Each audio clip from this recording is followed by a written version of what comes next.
Hello everyone, how are you? I hope you will be fine.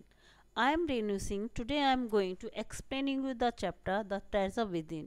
It's mean अपने अंतर्मन का खजाना या हर एक व्यक्ति के अंदर कोई ना कोई स्पेशल क्वालिटी होती है, हम उसे कैसे यूज़ करें. It's look like a treasure. Our skill is look like a treasure. Now let us start the chapter The Treasure Within. For class 8 from supplementary reader.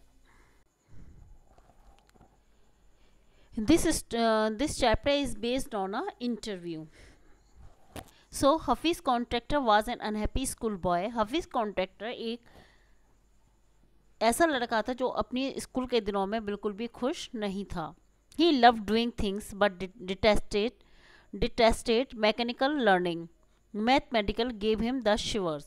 He loved doing, और वो ऐसी चीज़ों को करना नापसंद करता था जो यांत्रिक होती थी. मैथमेटिक्स गेव हिम शिवर. लेकिन जाड़े को देख करके उसको ठंड लगने लगती थी, मतलब वो काम जाता था, उसकी रूह काम जाती थी, लेकिन यांत्रिकी चीज़ करना उसको बहुत ज़्यादा पसंद था. What is principal one said to him influenced him deeply. एक बार प्रिंसिपल ने उसको कुछ ऐसा कहा कि जिसका प्रभाव जो था उसके अंदर काफ़ी गहरा पड़ा. Hafiz contractor. I used to have this terrible nightmare. Only now, over the last 4 up to 5 years, it seemed to have disappeared. Hafiz Contractor बताते हैं इंटरव्यू के दौरान, I used to have this terrible nightmare, कि मुझे उस समय में बहुत ज़्यादा टेरिबल यानी भयभीत करने वाले नाइटमेयर्स यानी सपने आया करते थे. ओनली नाउ, लेकिन अब, over the last 4 up to 5 years, लगभग 4 या 5 साल पहले, it seem to have disappear, मुझे लगता है कि अब वो बिल्कुल मेरे को सपने जो हैं बिल्कुल गायब हो गए, यानी कि अब इस तरीके के सपने मुझे नहीं आते. BR means Bela Raja, who is taking Hafiz contractor interview. What nightmares are you talking about and why do you think it has disappeared now? बेला राजा पूछती हैं कि आप किस सपनों की बात कर रहे हैं और आपको क्यों लगता है कि अब वो गायब हो गए. Hafiz contractor, I used to get continuous nightmares about appearing for a maths examination where I did not know anything. तो हफीज़ कॉन्ट्रैक्टर बताते हैं कि ऐसे सपने जो थे कॉन्टीन्यूस हैं, लगभग मतलब लगातार, नाइटमेयर्स नहीं, उसको सपने आते थे appearing for a maths examination, जैसे कि वो मैथ का एग्ज़ाम दे रहा हो, where I did not know anything, और वो उस मैथ के पेपर में के बारे में कुछ भी नहीं जानते. Know the psyche must have gotten over it, अब लगता है कि उनके दिमाग ने उस पर काबू पा लिया है.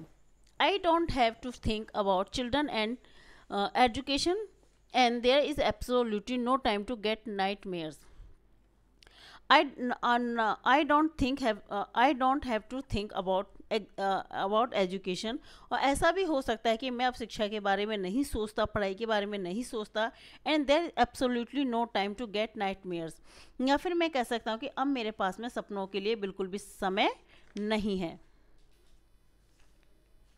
Bela Raja, tell us something about your earliest memories in school, आप हमें अपने स्कूल की आरंभिक यादों के बारे में बताइए.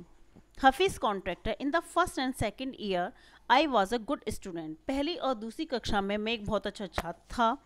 After reach the third standard, जब मैं तीसरी कक्षा में पहुंचने के बाद, I simply lost interest and I never study, उसके बाद में मेरा पढ़ाई से जो इंटरेस्ट था यानी रुचि थी वो ख़त्म हो गई और फिर मैंने कभी पढ़ाई नहीं की.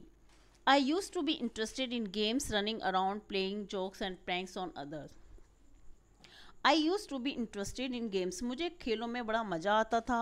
Running around, दौड़ने में आता था. Playing jokes, चुटकुले करने में, और pranks करने में बहुत मज़ा आता था. I would copy in the class during exam times. और एग्ज़ाम के दौरान मैं नकल कर लिया करता था. I would try to get hold of examination paper. मैं पेपर से पहले ही पेपर पता कर लिया करता था. That had been prepared and studied it, उनको तैयार कर लेता था और उसकी तैयारी कर लेता था. As I could not remember things that had been taught to me in the class. As I could not remember, जैसे कि जो क्लास में पढ़ाया जाता था वो मुझे वो चीज़ें बिल्कुल भी याद नहीं रहती थी. हाउ एवर लेटर, लेकिन फिर भी बाद में, one sentence spoken to me by my principal changed my life, एक सेंटेंस था जो मेरे प्रिंसिपल ने मुझसे कहा और इसके बाद में मेरी ज़िंदगी बिल्कुल बदल गई. When I approached my 11th standard, जब मैं अपनी 11th स्टैंडर्ड में पहुंचा, the principal called me and said, मेरे प्रधानाचार्य ने मुझे बुलाया और कहा, लुक हेयर सन, देखो मेरे बेटे, I have been seeing you from day one. मैं तुम्हें पहले दिन से देखता आ रहा हूँ, जब से मतलब तुमने इस स्कूल में कदम रखा, जब तुम्हारा पहला दिन था उस दिन से लेके आज तक मैं तुम्हें देखता आ रहा हूँ। You are a good student, तुम एक बहुत अच्छे छात्र हो, बट यू नेवर स्टडी, लेकिन तुम कभी पढ़ाई नहीं की तुमने। I have taken care of you till today, मैं तब से लेकर अब तक तुम्हारी देखभाल करता आया हूँ। Now I can no longer take care of you, so you do it yourself, अब मैं तुम्हारी और ज़्यादा देखभाल नहीं कर सकता, अब तुम्हें खुद अपना ध्यान रखना होगा। He talk to me for 5 minutes, उन्होंने लगभग मुझसे 5 मिनट बात की। You don't have your father, तुम्हें पता है तुम्हारे पिताजी नहीं है। Your mother has work so hard to bring you up and paid all your fees all these years, but you have only played games, इतने सालों से तुम्हारी माँ कठिन परिश्रम करके तुम्हारी फीस भरती आ रही है और तुमने पढ़ाई नहीं की, तुम सिर्फ केवल गेम्स खेलती हो। Now you should rise to the occasion and study, अब वो समय आ चुका है कि अब तुम्हें अपनी पढ़ाई के लिए तैयार हो जाना चाहिए, बिल्कुल रेडी हो जाना चाहिए, अब तुम्हें सबको छोड़ देना चाहिए। I used to be a good sportsman, मैं एक बहुत अच्छा छात्र स्पोर्ट्समैन यानी खिलाड़ी हुआ करता था। I had been the senior championship for so many years, मैं कई सालों तक अपना सीनियर चैम्पियनशिप भी रहा गेम्स का। I also was the cricket captain, मैं क्रिकेट टीम का कैप्टन भी रहा। I used to play every game, मैं प्रायः सारे खेल खेला करता था। But that year I did not step out on to the field, लेकिन उस साल मैंने खेल के मैदान में एक कदम भी नहीं रखा। I would go for prayers and I all would do was eat and study, मैं सिर्फ प्रार्थना करता था भगवान की, खाना खाता था और सिर्फ मैंने पढ़ाई की। I normally used to copy and pass, स्वाभाविक तौर पे मैं नकल करता था और मैं पास भी हो जाया करता था। But I realise that once I was in SSC I could not do that, but I realise, लेकिन मैंने महसूस किया अपने SSC एग्ज़ाम में, एक बार मैंने महसूस किया आई कुड नॉट डू दैट, और फिर मैंने ऐसा नहीं कर सका।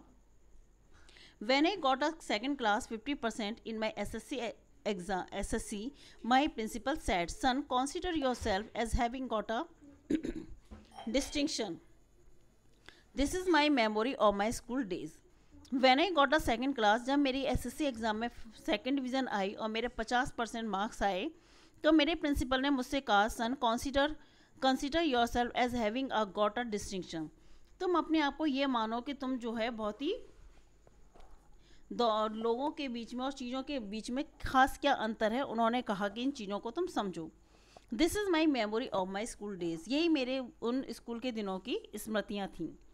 आई did lots of other things, मैंने अन्य भी बहुत सारी चीज़ें की। See as far as my things are concerned, जो वह चीज़ें जो मुझसे संबंधित हैं। आई कांट रिमेंबर, मैं याद नहीं कर सकता। I forgot things very easily, मैं चीज़ों को बहुत आसानी से भूल जाया करता था। टू रिमेंबर, याद करना। I have to see things as a photograph, मैं जब किसी चीज़ को याद करता था तो मैं ऐसे याद करता था जैसे मैं कोई फोटोग्राफ देख रहा हूँ। I read a book and I can remember the matter as a photograph but not though my mind, मैं चीज़ों को ऐसे ही याद करता था जैसे कि I can remember the matter as a photograph, जैसे कोई तस्वीर को देखते ना मैं ऐसे चीज़ों को याद कर सकता था। बट नॉट अ दो माई माइंड, जैसा अधिकतर बच्चे जो है वो रटते रहते हैं, याद करते रहते हैं, समझते हैं, मैं ऐसे चीज़ों को याद नहीं कर सकता था। That is how it works, ये कैसे काम करता है। Bela Raja, when you were in school, जब आप स्कूल में थे, and you were doing badly, जब आप बहुत गलत काम करते थे, अच्छा परफॉर्मेंस नहीं करते थे। Did the teacher pull you up and how did you feel, जब आपके टीचर जो थे आपसे कहते थे कि अपने हाथ आगे करो, पुल यू खड़ा कर दिया करते थे, तो आपको कैसा लगता था। Hafeez content, I never felt anything, मुझे कभी कुछ नहीं लगा। ऑन बीइंग पुल्ड अप, जब मुझे खींचा गया, हाथ आगे करने के लिए कहा गया, पीटा गया, मैंने कुछ भी महसूस नहीं किया। I used to be interested in playing, मेरा जो रुचि जो थी वो खेल में थी।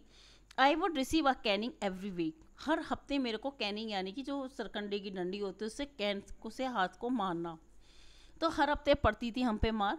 बेला Raja, when you knew that he had incurred the wrath of your teacher by not doing your homework or by behaving badly, when you knew you would get a caning, what was the state of your mind. जब आप जानते थे incurred the Wraith of your, मतलब आपने गलती की है और आप, और जो टीचर जो है वो आपका रेथ यानी गुस्से से लाल पीला है। By not doing your homework, कि आपने अपना होमवर्क नहीं किया, और बाय बिहेविंग बैडली, या आपने बहुत गलत व्यवहार किया है, आपने काम नहीं किया, और अब आपको लग रहा है कि आपके टीचर जो हैं गुस्से से लाल पीले हैं और आपको उसकी गलती की पनिशमेंट देने वाले हैं। When you new you would get a Canning, और आपको ये भी पता है कि अब आपको स्कैनिंग से यानी सरकंडे की डंडी से आपके हाथों में पनिशमेंट भी मिलने वाली है। What was the state of your mind, तो आपके दिमाग की क्या स्थिति होती थी, मतलब आप क्या सोच रहे होते थे, आप कैसा फील करते थे। Hafeez contact state of mind, मानसिक स्थिति या मन में कैसा विचार आता था। Just lift up the hand and they would can you, सिर्फ हाथ आगे करना था और वो आपको कैन लगाते थे हाथ में। It would hurt badly and then I would have to forget about it, तब बहुत बुरा लगता था जब हाथ में लगती थी, हर्ट यानी दर्द होता था। I would have to forget about it, और फिर मैं बाद में सब भूल जाता, because I would want to go and play, क्योंकि मैं सिर्फ खेलने के लिए खेलने जाना चाहता था और मैं फिर सब कुछ भूल जाता था। B R Bela Raja, you never felt insecure और थ्रीटेंड, क्या आपने कभी आपके अंदर आत्मविश्वासहीनता नहीं आई, या कभी आपको थ्रेटन यानी कि दंड नहीं मिला। Hafeez contact, I was just interested in playing and nothing else, मुझे सिर्फ खेल में रुचि थी और किसी में नहीं। I was most interested in funny pranks, मुझे मजाकिया प्रैंक्स यानी कि लोगों के साथ में प्रैंक्स करना, यानी झूठी कुछ चीज़ दिखाना या उन पर चुटकुले छोड़ना मुझे बहुत अच्छा लगता था। One day I did not want to study, एक दिन मैं पढ़ाई नहीं करना चाहता था। So I created a distraction यानी टाइम पास करना, मज़ेदार कोई खेल खेलना, मनोरंजन करना। For one whole hour we played चोर पुलिस, हम पूरे 1 घंटे तक चोर पुलिस खेलते रहे। Every Saturday we were allowed to go in to town और टू सी अ मूवी, हर शनिवार को हमें टाउन जाने की अनुमति थी और मूवी देखने की परमिशन थी। So what I would do was have to lunch and collect money from 40 or 50 students and run and buy the tickets. On my way back I would eat to my heart's content. So what I would do was have to lunch, तो फिर so what I would do was, जो फिर हमें क्या करना होता था, no lunch, तो मैं खाना नहीं खाता था। And collect money from 40 or 50 student, तो मैं 40-50 बच्चों से पैसे इकट्ठे करता था। And run and by the tickets, मैं दौड़कर शहर की ओर जाता था और टिकट खरीद लेता था। ऑन माई वे बैक, और जब मैं वापस लौट के आता था उस रास्ते पे, I would eat to my heart content, तो मैं जी भर के जो मेरा मन करता था मैं वो खाना खाया करता था, मतलब बच्चों से एक्स्ट्रा पैसे ले लेता था टिकट के लिए। I used to be the leader of a gang, मैं अपने समूह का नेता होता था। We would have gang fights and plan strategy, तो हमें क्या होता था, गैंग्स में हमें लड़ाई और दूसरे गैंग से लड़ाई होती थी तो हम लड़ने के लिए तैयार रहते थे, और स्ट्रेटजीज यानी कि हम योजना बनाया करते थे। These things used to interested me more than any academics. Academics ने पढ़ाई से कहीं ज़्यादा मुझे ऐसी चीज़ें करने में बहुत ज़्यादा मज़ा आया करता था। Students used to book my textbook. Student used to book my textbook for the following years. जो बच्चे जो होते थे, जो मेरे से पीछे की क्लास में होते थे, वो अक्सर मेरी किताब प्रयोग किया करते थे। Because they were almost brand new, क्योंकि वो हमेशा यूँ मतलब नई की नई रहा करती थी मेरी किताब।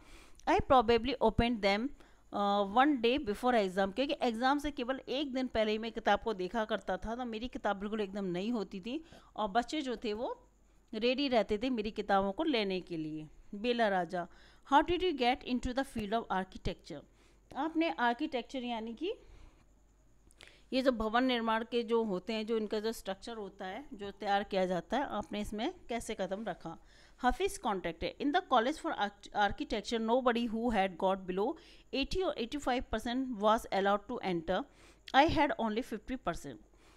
जो आर्किटेक्चर का कॉलेज जो था उसमें 80 से 85 से कम % वालों को बिल्कुल भी एडमिशन नहीं होता था, परमिशन नहीं थी उसमें एंटर की। आई हैड ओनली 50%, मेरे केवल 50% मार्क्स थे। I wanted to join the army, मैं आर्मी ज्वाइन करना चाहता था। I got my admission letter but my aunt tore it up, मुझे एडमिशन लेटर मिल गया था आर्मी में ज्वाइन करने का, बट मेरी आंटी ने उसको फाड़ दिया।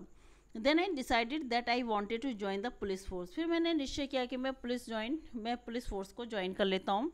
My mother said don't join the police force. मेरी माँ ने कहा कि तुम पुलिस फोर्स को ज्वाइन मत करो, जस्ट डू योर ग्रेजुएशन, और तुम केवल अपना ग्रेजुएशन पूरा करो। सो आई वेंट टू जय हिंद कॉलेज इन बॉम्बे। इसलिए मैं बॉम्बे के जय हिंद कॉलेज में चला जाता हूँ। There I was either take French और जर्मन। तो मुझे फ्रेंच और जर्मन में से कोई एक भाषा चुननी थी। दो I had studied French in for 7 years. तो इसीलिए मैंने फ्रेंच लैंग्वेज की 7 साल तक पढ़ाई की। I didn't know 7 words in French, और यहाँ तक कि 7 साल पढ़ाई करने के बाद मुझे 7 शब्द भी फ्रेंच के नहीं आते थे। सो आई टुक जर्मन। फिर मैंने जर्मन ले ली। देन माई जर्मन टीचर डाइड। फिर मेरा जर्मन मास्टर जो सिखाने वाला टीचर था उसकी मृत्यु हो गई। The college told me that I could change the college और टेक फ्रेंच। मेरे टीचर्स ने कहा या तो मैं कॉलेज चेंज कर लूँ या फिर मैं फ्रेंच ले लूँ। So student, today I will explain this part of the chapter, and rest of the part of the chapter I will explain in my next video. I hope you understand this chapter. Thank you.